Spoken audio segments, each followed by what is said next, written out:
सगळ्यात लहान ही मुक्ताई असून ती तीनही भावंडांची आई होती आणि तिच्या वडिलांनी आणि आईनी जेव्हा देहांत प्रायश्चित्त घेतलं तेव्हा ती अवघी 4 वर्षांची होती.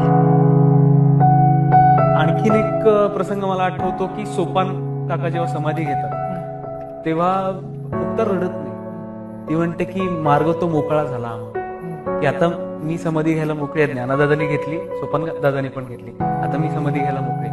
तर या सगळ्या भावंडांच्या पाठीमागे खंबीरपणे उभी राहणारी ती आहे. अरे योगी पावन मनाचा काही अपराध जनाचा, विश्वरागे झाले वन्ही संती सुखे व्हावे पाणी, शब्दशस्त्रे झाले क्लेश संती मानावा उपदेश, विश्वपट ब्रह्म दोरा ताटी उघडा ज्ञानेश्वरा. मुक्ताई सोबत होती म्हणून ते अधिक खरं तर पुढे गेले आणि त्यांनी समाजाकरता भरपूर काही केलं. खरं तर तसं बघायला गेलं आजच्या आधुनिक भाषेत कमांड ही मुक्ताईची